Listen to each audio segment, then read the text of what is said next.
Assalamualaikum warahmatullahi wabarakatuh. Innal hamdalillah, sesungguhnya segala puji hanyalah untuk Allah. Nahmaduhu wa nasta'inuhu wa nastaghfiruh. Hanya kepadanya kita memuji, meminta pertolongan serta bertaubat dari dosa dan kesalahan kita. Wa na'udzu billahi min syururi anfusina. Kita senantiasa memohon kepada Allah dan berlindung kepadanya daripada keburukan jiwa kita. Wa min sayyiati a'malina, dan dari kejahatan hawa nafsu dan perbuatan kita. Asyhadu an la ilaha illallah wahdahu la syarikalah wa asyhadu anna Muhammadan abduhu wa rasuluh. Saya bersaksi bahwasanya tidak ada Tuhan yang berhak disembah melainkan Allah, tidak ada sekutu baginya. Dan saya bersaksi bahwasanya Nabi Muhammad SAW adalah hamba dan utusannya. Amma ba'du. Allah Subhanahu wa taala berfirman dalam Al-Qur'an, A'udzu billahi minasyaitonir rajim. Ya ayyuhalladzina amanu taqullaha haqqa tuqatih wa la tamutunna illa wa antum muslimun. Wahai orang-orang yang beriman, bertakwalah kepada Allah dengan sebenar-benarnya takwa, dan janganlah kalian mati melainkan dalam keadaan Islam. Allah Subhanahu wa taala juga berfirman dalam Al-Qur'an, Ya ayyuhan nasu ubudu rabbakumul ladzi khalaqakum min nafsin wahidah wa khalaqa minha zawjaha wa bassa minhuma rijalan katsiran wa nisaa'a wattaqullaha alladzi tasaaluna bihi wal arham innallaha kana 'alaikum raqiba. Wahai orang-orang yang beriman, sekali lagi bertakwalah kepada Allah yang telah menciptakan kamu dari jiwa yang satu, yaitu Adam. Lalu menciptakan dari Adam itu salah satu sosok yang menjadi pendampingnya, yaitu Hawa. Dan daripada keduanya, daripada Adam dan Hawa, Allah Subhanahu wa taala kemudian memperkembangbiakan manusia daripada laki-laki dan perempuan. Sekali lagi bertakwalah kepada Allah Subhanahu wa taala yang dengan namanya kalian saling meminta satu sama lain, dan peliharalah hubungan silaturahmi atau silaturahim. Sesungguhnya Allah Subhanahu wa taala selalu mengawasi apa yang kita kerjakan. Allah Subhanahu wa taala juga berfirman dalam Al-Qur'an, Ya ayyuhallazina amanu ittaqullaha wa qulu qawlan sadida yuslih lakum a'malakum wa yaghfir lakum dzunubakum wa man yuti'illaha wa rasulahu faqad faza fawzan 'azima.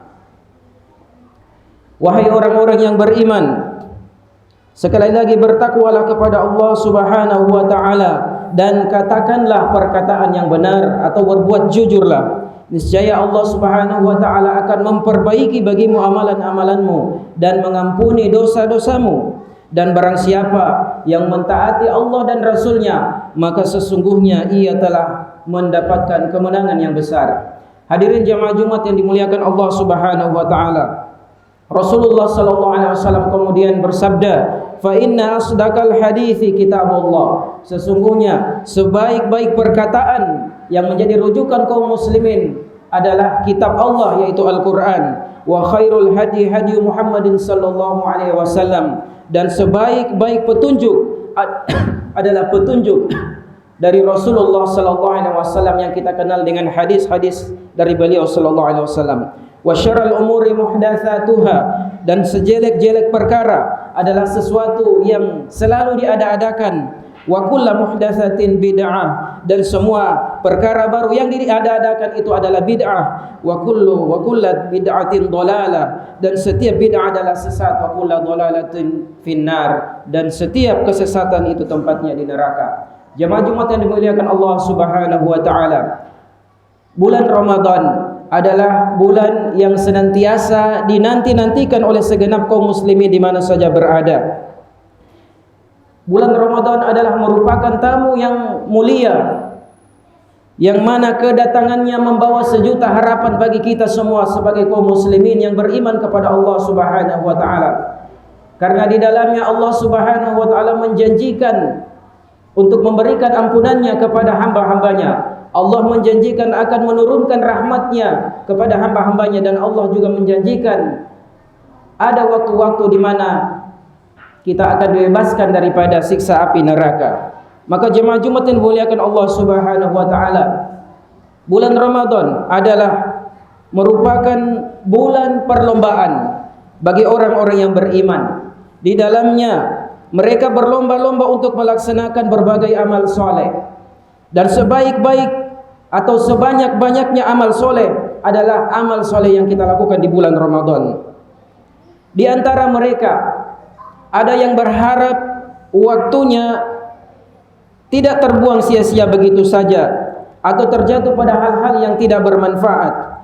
Di antara mereka pula ada yang mengisi hari-harinya dengan penuh dengan tilawah Al-Quran, dan apa yang mereka lakukan seolah-olah tidak memberikan porsi waktu untuk yang lain kecuali hanyalah untuk perlombaan pada bulan Ramadan tersebut.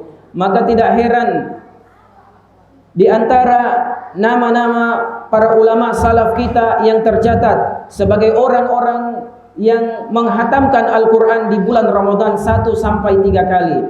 Disebutkan oleh Al-Imam An-Nawawi dalam kitabnya At-Tibyan, di antara para salaf yang dapat menghatamkan sekali di dalam satu malam adalah Utsman bin Affan radhiyallahu anhu, kemudian Tamim Ad-Dari, kemudian Sa'id bin Jubair, Mujahid, dan Imam Asy-Syafi'i. Kemudian di antara ulama yang bisa menghatamkan 3 kali dalam semalam disebutkan oleh Al-Imam An-Nawawi adalah Salim bin Anas radhiyallahu anhu, seorang qadhi atau seorang hakim di Mesir di masa kekhalifahan Khalifah Muawiyah radhiyallahu anhu. Jamaah sekalian, begitulah gambaran para salaf kita, bagaimana mereka memuliakan bulan Ramadan, bagaimana mereka mengisi kesempatan di bulan Ramadan itu dengan amalan-amalan soleh yang mana sepantasnya sebagai kita seorang muslim benar-benar juga mengikuti apa yang mereka contohkan dengan kita memiliki kesungguhan untuk beribadah di dalamnya. Jamaah Jumat yang dimuliakan Allah Subhanahu wa taala, bulan Ramadan harus menjadi bukti kesungguhan kita dalam beramal soleh. Waktunya semakin dekat, pergantian waktu tidak akan terasa, akan mengantarkan kita semua di depan gerbang kemuliaannya. Maka oleh karenanya kita perbanyak doa kita kepada Allah Subhanahu wa taala agar Allah Azza wa Jalla menyampaikan kita kepadanya dan memberkahi waktu-waktu kita di dalamnya untuk beramal soleh. Jamaah Jumat yang dimuliakan Allah Subhanahu wa taala, untuk meraih hasil yang terbaik pada bulan Ramadan, maka hendaknya kita mempersiapkan diri sebelum kedatangan bulan Ramadan. Di antara persiapan-persiapan yang perlu untuk kita lakukan sebelum memasuki bulan Ramadan, yang pertama adalah dengan memperbanyak doa kita agar bisa bertemu dengannya serta diberikan waktu dan beramal soleh di dalamnya.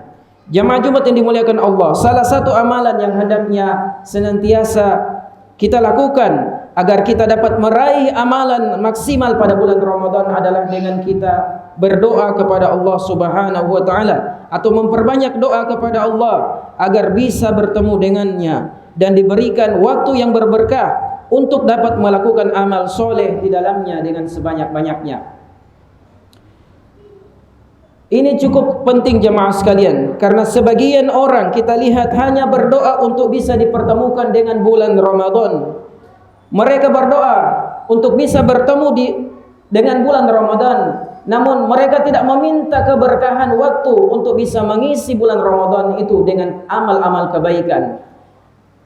Akibatnya sebagian kaum muslimin yang mereka bertemu dengan bulan Ramadan hanya sebagai sarana untuk bisa bertemu, namun mereka banyak terlalaikan untuk mengisi kesempatan bulan Ramadan di dalamnya. Di antara kaum muslimin ada yang dipertemukan dengan bulan Ramadan, namun waktunya tidak berberkah, lebih banyak pada kesia-siaan bahkan dosa dan kemaksiatan. Olehnya adanya doa dari Nabi kita sallallahu alaihi wasallam yang mana Rasulullah menyebutkan di dalam doanya tersebut, celakalah seseorang yang datang kepadanya bulan Ramadan, kemudian bulan itu berlalu sementara ia belum mendapatkan ampunan. Boleh jadi jamaah sekalian, akibat kurangnya memohon doa keberkahan waktu pada Allah Azza wa Jalla, akhirnya Allah menyampaikannya pada bulan Ramadan, namun hal itu tidak bermanfaat untuk dirinya, bahkan ia terhalangi dari kebaikan-kebaikan di dalamnya. Kemudian yang kedua jamaah sekalian, apa yang kita persiapkan untuk kemudian menjemput datangnya bulan Ramadan adalah dengan memperbaiki suasana ruhiyah kita, dengan memperbanyak istighfar dan taubat dari dosa-dosa kita. Amalan yang hendaknya dilakukan oleh seorang muslim sebelum datangnya bulan Ramadan adalah memperbaiki kondisi ruhiyah jiwa dengan memperbanyak taubat dan istighfar kepada Allah Azza wa Jalla.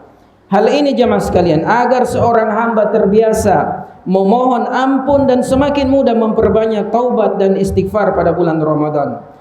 Al-Imam Ahmad bin Rajab Al-Hanbali rahimahullah kemudian berkata, pengakuan para pelaku-pelaku dosa terhadap dosa yang mereka lakukan serta berbagai kelalaian yang terjadi pada mereka terhadap hak-hak Allah lebih disukai oleh Allah daripada hanya sekedar memperbanyak ketaatan. Sebab sekedar memperbanyak ketaatan biasanya akan memunculkan rasa ujub dan sombong di dalam jiwa seseorang. Kadangkala Allah Azza wa Jalla membuat seorang hamba lupa melakukan ketaatan hingga apabila ia terjatuh sejenak ke dalam dosa, seketika Allah kemudian membuatnya untuk mengingat Allah. Ia pun menyesal dari perbuatan dosa itu, sehingga dosa itu seolah berada di pelupuk matanya. Hatinya menjadi serasa akan pecah, rasa takut akan azabnya memenuhi segala sisi relung hatinya. Ia merasakan seolah azab itu sudah berada di hadapan matanya, satu gunung yang besar seolah akan segera menindih tubuhnya. Oleh karena rasa takut akan azab itu, maka ia senantiasa memohon ampun kepada Allah Azza wa Jalla. Selanjutnya yang ketiga jamaah sekalian, bagaimana mempersiapkan diri kita untuk menghadapi tamu yaitu bulan Ramadan adalah dengan melatih diri kita untuk melakukan amalan-amalan kebaikan. Tentu setiap hamba hendaklah melatih dirinya, mempersiapkan dirinya untuk melakukan kebaikan-kebaikan sebelum datangnya bulan Ramadan. Sebab amalan kebaikan jika tidak dibiasakan, kadang seseorang merasa sangat berat untuk melaksanakannya. Nabi SAW banyak berpuasa pada bulan Sya'ban, dan salah satu hikmahnya kata para ulama kita adalah sebagai bentuk pengagungan terhadap bulan Ramadan. Pelajaran bahawa Nabi SAW juga mempersiapkan diri beliau sebelum datangnya bulan Ramadan. Kemudian yang keempat, bagaimana caranya kita mempersiapkan diri untuk menyambut tamu bulan Ramadan adalah dengan menambah ilmu kita, khususnya yang berkaitan dengan fikih bulan Ramadan. Seseorang akan menghadapi musim puasa, maka hendaknya dia memahami segala hukum-hukum yang berkaitan dengan ibadah puasa pada bulan Ramadan. Sebab banyak hal-hal yang bisa saja merusak ibadah puasa tersebut atau menyebabkan ibadah puasa seseorang menjadi batal. Dan belakangan ini semakin banyak hal-hal baru yang berkaitan dengan pembatal-pembatal puasa. Maka seorang muslim harus mengetahui hal itu. Jangan sampai ia mengalaminya sedangkan ia tidak mengetahui hukum-hukumnya. Maka jamaah sekalian, perlu untuk kita pelajari ya, sebelum kita memasuki bulan Ramadan ini, agar kita mengetahui ilmu dan memiliki ilmu seputar ibadah-ibadah yang akan kita lakukan atau kita amalkan di bulan Ramadan. Dan nanti insya Allah kita akan melaksanakan daurah Ramadan pada tanggal 12 Maret nanti. Kami ingatkan kepada jemaah sekalian untuk bisa mengikuti kegiatan ini agar kita mampu memahami hal-hal yang berkaitan dengan ibadah-ibadah, baik itu ibadah puasa, ibadah solat dan lain sebagainya. Dan ini sangat penting bagi kita untuk kita dapat mengilmuinya.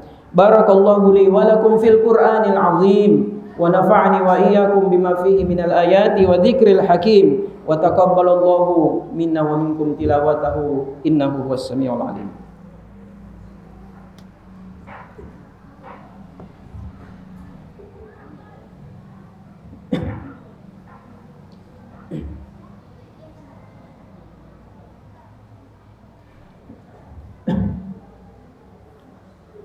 Alhamdulillahi ala ihsanih wa syukru lahu ala taufiqihi wa amtinani wa ashhadu an la ilaha illallah wahdahu la syarika lah ta'ziman li sya'ni wa ashhadu anna muhammadan abduhu wa rasuluhu ad-da'i ila ridwani sallallahu alaihi wa ala alihi wa ashabihi wa ikhwani amma ba'du. Faya ayyuhan nas ittaqullaha haqqa tuqatih wa la tamutunna illa wa antum muslimun wattaqullaha innallaha ghafurur rahim. Fa inna Allahu jalla wa ala yaqulu innallaha wa malaikatahu yusalluna 'alan nabi ya ayyuhalladzina amanu sallu 'alaihi wa sallimu taslima. Allahumma salli ala Muhammad wa ala ali Muhammad kama sallaita ala Ibrahim wa ala ali Ibrahim wa barik ala Muhammad wa ala ali Muhammad kama barakta ala Ibrahim wa ala ali Ibrahim fil alamin innaka Hamidun Majid. Allahumma ighfir lil muslimina wal muslimat wal mu'minina wal mu'minat al ahya'i minhum wal amwat innaka antas sami'un qaribun mujibu da'wat. Ya qadiyal hajat Allahumma rabbana zalamna anfusana wa in lam taghfir lana wa tarhamna lanakunanna minal khasirin. Allahumma arinal haqqa haqqa warzuqna ittiba'a wa arinal batila batilan warzuqna ijtinaba. Allahumma barik lana fi Rajab wa Sya'ban wa ballighna Ramadan. Rabbana ighfir lana wa li ikhwanina alladhina sabaquna bil iman wa la taj'al fi qulubina ghillan lil ladzina amanu rabbana innaka raufur rahim. Rabbana atina fid dunya hasanah wa fil akhirati hasanah wa qina adzaban nar. Ibadallah, innallaha ya'murukum bil 'adli wal ihsan wa ita'i dzil qurba wa yanha 'anil fahsya'i wal munkar wal baghi ya'idzukum la'allakum tadhakkarun. Wa la dzikrullahi akbar.